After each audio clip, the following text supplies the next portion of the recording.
Out here on my day job, as you may see, just happened to glance on YouTube, see a few questions coming in from viewers. So today I figured we'd do a video tackling a few of your questions. What up, folks? Once again, it is indeed your boy Tim with another ride sharing video. Had a few interesting questions come in. I did want to tackle. Might need some of your assistance, some of you viewers and veteran drivers as well, but I think these are legit questions, certainly for newer and prospective drivers getting into business. This might be some things you need to know. Starting out with question number one, or statement number one. The Uber help representative told me today I need to have an 85% acceptance or I can get suspended. Now I know they're full of shit. I love the end part, certainly agree with it. 85% acceptance rate. What I want to ask you folks, has anyone else actually received a call or interacted with another human being pointing to their acceptance rate being too low, maybe even sustained some type of threat? Like in this case where the driver is saying that he was told he could be suspended. I've received some what I believe were automated messages over the years. I've been driving rideshare off and on since 2014 between jobs, things like that, side income. And I have received some correspondence, but I believe it was automated, pointing to the need to get up my acceptance rate. Wanted to ask, have any of you folks received anything like this? Because we're deemed as independent contractors. You should not be punished or disciplined in any way, fashion, or form simply for turning down a trip. If the trip is not profitable, damn it, don't do that shit. They shouldn't be able to try to force you by threat of retaliation to do a trip which you deem unprofitable. So state in the comments if this has happened to you, because Uber has had to pay money for wrongfully classifying drivers as independent contractors when they were doing shit like this, which essentially makes them an employer. So state in the comments if it's happened to you. Statement number two. This is in response to a video I had posted earlier. I've told folks I don't believe in doing third-party trips.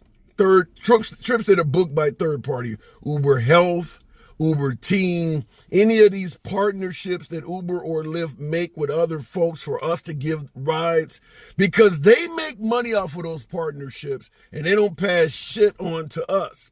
Not to mention any trip booked by a third party is almost certain not to involve a tip. So if the hospital wants to send home a patient from the hospital and they book it through this service and you come pick that patient up to take them back home, hospital ain't gonna tip you shit. It's third party. You picking up somebody from a rehab center, something like that, you're not gonna get a tip from it at all. I'm not a fan of doing third party trips, not to mention some of these folks you're picking up may soil your vehicle. You pick somebody from the hospital, they may still be wearing Band-Aids, things like that. Mental health center, somebody might be acting wacky in your car. We've covered stories like that where mental health patients were getting in vehicles, causing the driver all sorts of chaos. And as I stated, there's no financial incentive to do these trips. But here's the response to that video. This is an excellent video. Thank you for posting it. I'm new to Uber and Lyft, and I have a question and a comment. Question: how can you tell if it is a third party paying for a ride?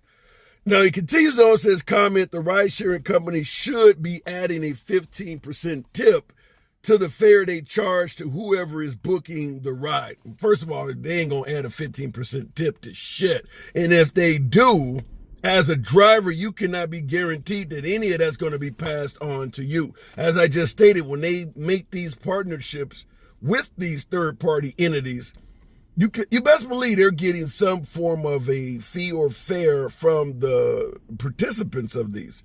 They're not passing any of that on to the driver. You take that shit as if it's a regular trip.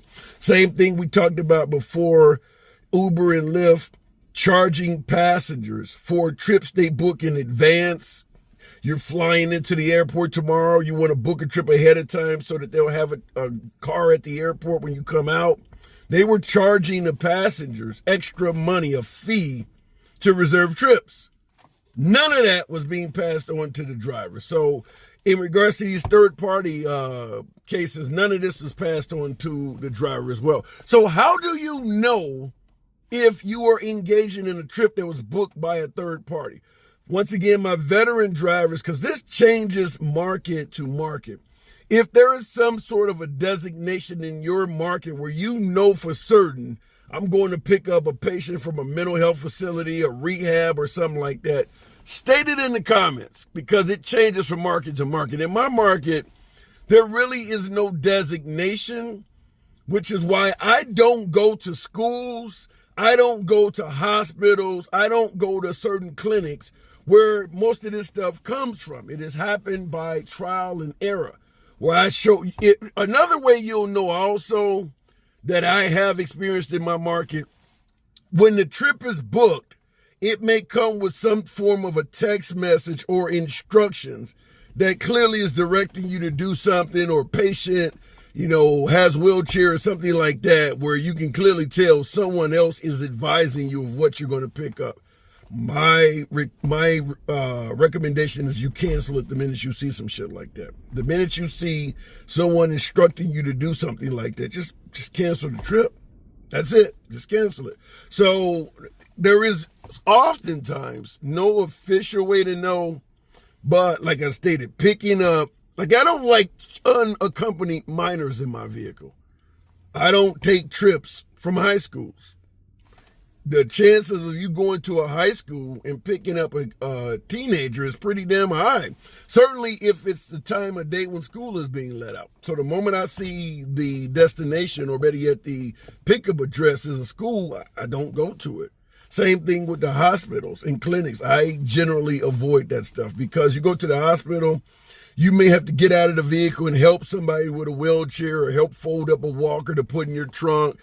May end up having to do extra work, such as walk somebody back to their damn house or something like that. And as I said, it's highly likely you won't be tipped anything for the extra work. So best case scenario is to avoid it. But state in the comments in your market if there is a specific way in which you can tell these are the type of trips you're getting. Next question, number 3. It's annoying, and I hate this one myself. It's annoying when people leave stuff in the car, like they lay their crap on the seat, like it's their couch at home. Then it gets left in your car. Every driver in rideshare has had some shit left in their car. A few tips to the trade, they can help you avoid this. If you don't want something left in your car, pay attention to what the hell people are bringing in your car. For you folks who do the after club, after bar scene, anyone getting in your vehicle with a drink in their hand, maybe a can of beer, not only is that shit illegal to drive around with an open container in your vehicle, when they get out of your car, that beer can is going to be empty in one of your cup holders, or damn sure it might be on the floor of your car. So certainly pay attention to what people are getting in your vehicle with. If they're eating food, kids eating potato chips and things like that, once they're done eating, what contained the food is now just litter. Getting your car eating a 2-piece from KFC. Once they're done, the box that held the chicken is just litter. People don't want to get out of the car with garbage in their hands, so they'll leave it in your shit. So pay attention to what is in people's hands when they get in your vehicle, because that may be what's going to be left behind. So that's the number 1 piece of advice. Don't let people get in your car actively eating food, and certainly not drinking alcohol, but even Mountain Dew, Coke, Pepsi, all of that shit. If they're drinking that, when they get done with it, they're probably going to leave the container in your vehicle. Turn around and look them in the eye. Make sure you get that when you get up out of here, man. Perhaps if you don't want to stop them from using it at all together. Not only that, but in terms of leaving things in your vehicle, there's also anchor items, what we refer to as anchors. In other words, they're going to have you stop. They want to run into a gas station, run into a Walgreens somewhere, And to encourage you not to leave their ass, since you're only making about 20 cents a minute waiting for them, they'll leave something in your vehicle in hopes that you won't drive off with that item in your vehicle. I have and will did exactly that. I'm not going to let you encourage me to do some shit that not only do I not want to do, but it is also not profitable because you happen to deliberately leave some shit in my car. I will drive off in a minute. So when you get out of the vehicle, Uber, Lyft, whatever the case may be, when a person puts a stop in the middle of your destination, so you got to stop, there's a timer that goes off, and after that timer is expired, you can leave them. Now, for me, there's a whole lot of things that dictates when I leave somebody. First of all, if they haven't advised me they're going to tip, I assume they won't, and I act accordingly. Nevertheless, if I'm on a streak bonus, and damn, I have not seen a streak bonus in my market in a long ass time. But let's say you're on a streak bonus. You got 3 trips, they pay you an extra $15 or something like that. You've done your 2 trips. You're on your last trip. This is Lyft. You're on your last trip of the streak bonus. When you're doing that last trip to get that streak bonus, the minute they get in your vehicle and you are on that trip, you've already accomplished your goal. You don't have to drop them off, I believe, to get the streak bonus. So, but you're going to drop them off, obviously. But if they want to include a stop in the middle of that, when they get out of that stop, you don't have to take them to that second end of that stop to complete the streak bonus. I've left a lot of people like that just to get my streak bonus. Because once you complete your streak bonus, the rest of that trip is at base fare. I don't drive for base fare. That ain't shit. So yeah, for me personally, if I'm not getting a tip or something, I'm not going to wait very long for you. And I think in my market is 9 or 10 cents a minute. I'm not going to wait very long for any damn body. Running my car, idling the engine. In the winter, you got the heat going. In the summer, you got the air going, burning more fuel for 9 cents a minute. I don't give a damn if it's a quarter a minute. That's pretty damn low. So once they get out of my vehicle, yeah, I'm getting the fuck up out of there. But you guys let me know in the comments, do you wait for passengers like that when there really is no incentive to do so? Last but not least, when it comes to items left in the vehicle, if someone does accidentally leave an item of value in the vehicle, my opinion is that you always demand something to return it to them. I had someone, I drove 25 miles to the nearest suburb, another suburb, 25 miles away, college student. She had left some valuable sunglasses in my vehicle. I didn't know they were there. She called me, did you see any sunglasses in your vehicle? I looked back, no, I haven't. Could you please check? I'm sure I left them in there. And they were down in between the seat. I found them. So I let her know I had found her sunglasses. I think I may have let her know or something. Anyhow, whether I told her I had found them or not, her response is, could you just please bring them back? Didn't offer no tip or anything. That means I got to drive 25 miles to you and 25 miles back, 50 miles at my own expense. And right now, the only thing I'm certain of is I'll probably get a thank you. Without any tip up front, I'm never going to do that shit. She never got her glasses back, by the way. Anyhow, let me know if you've ever had any item left of value in your vehicle.